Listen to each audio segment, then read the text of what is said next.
Welcome to The Explainer. I'm so glad you're joining us today because, well, we're doing something a little bit different. We're actually going to take a magnifying glass to an experience that is so incredibly fleeting, so everyday, that you probably forget it the literal millisecond it's over.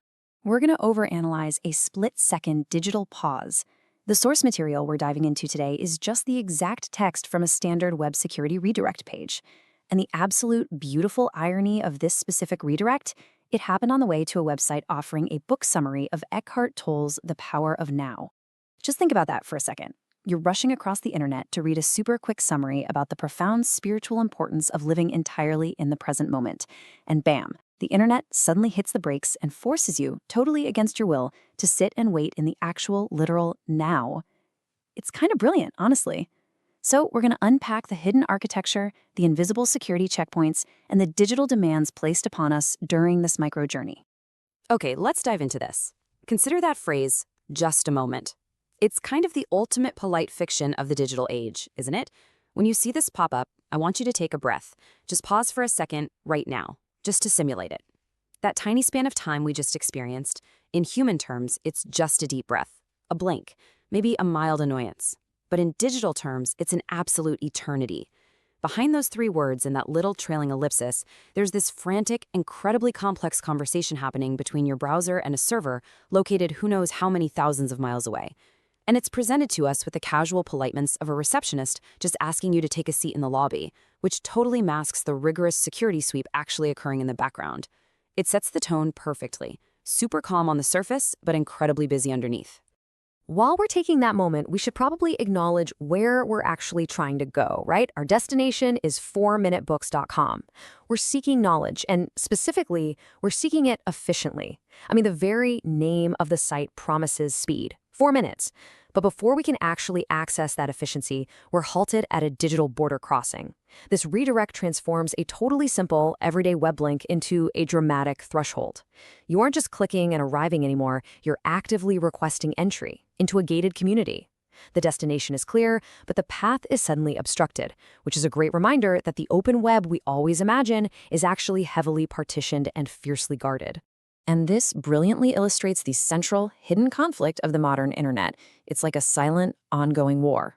On one side of this equation, we've got you, the innocent, curious human user just trying to read a quick book summary.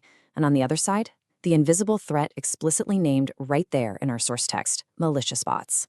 You see, a server doesn't have eyes. When you knock on the door of a website, the server has literally no idea if you're a person drinking coffee on your couch or a piece of automated malicious script deployed by a hacker halfway across the world to scrape data, launch a DDoS attack, or probe for vulnerabilities.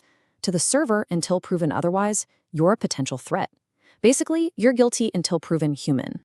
Now, the exact language used to establish these digital boundaries is absolutely fascinating. The text explicitly states, "This website uses a security service to protect against malicious bots.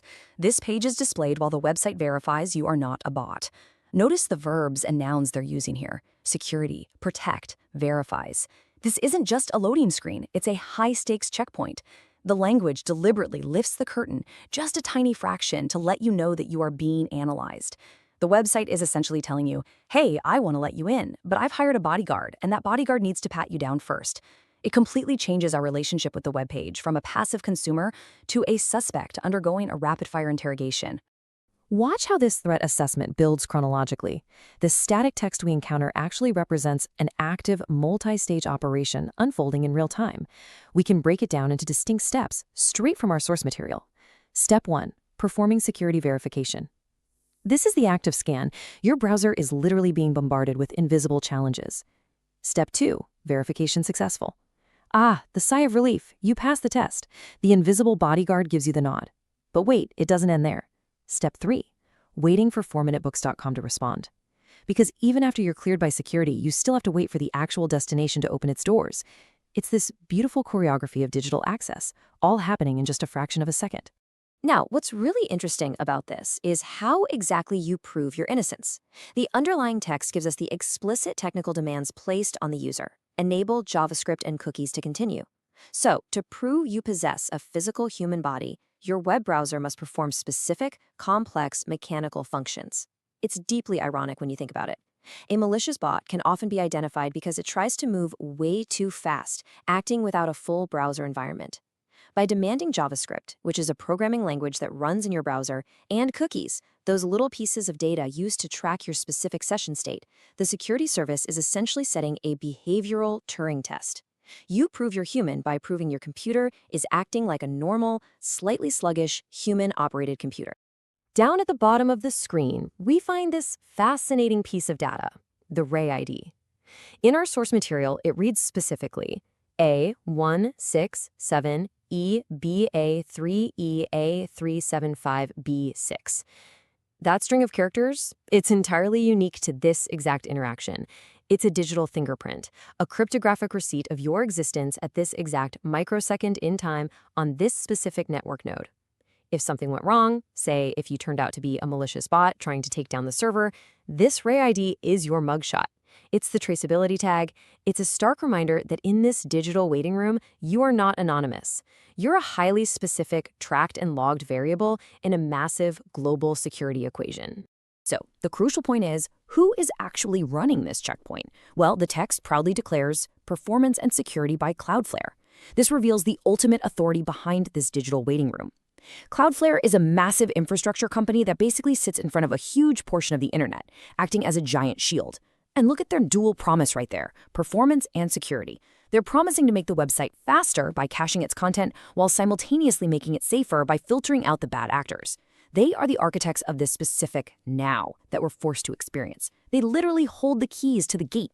Finally, hidden in the very fine print of our source text, there are two hyperlinks attached to the Cloudflare name. One links to an explanation of the challenge we just underwent, and the other links directly to their privacy policy. And this is a vital piece of the puzzle. This text explicitly connects the act of security verification with the concept of privacy. It emphasizes the underlying, invisible data exchange that is the absolute lifeblood of the modern internet.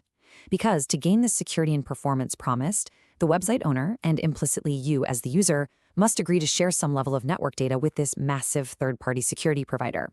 It's the modern digital compromise, just tucked away right there in tiny blue text. And just like that, the moment passes. The verification is successful, the page loads, and you are finally presented with your summary of the power of now. The wait is over. But as we arrive at our digital destination, I really want to leave you with this provocative question to ponder. How often do we unknowingly pass these silent tests? Every single day, as we seamlessly click from article to video to social feed, we are crossing dozens, maybe hundreds of these invisible borders.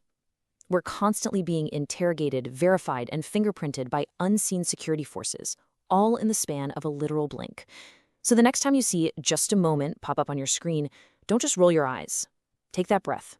Sit in the present moment and appreciate the incredible invisible machinery working tirelessly to verify your humanity. Thanks so much for joining me on this explainer, and I hope you never look at a loading screen the exact same way again.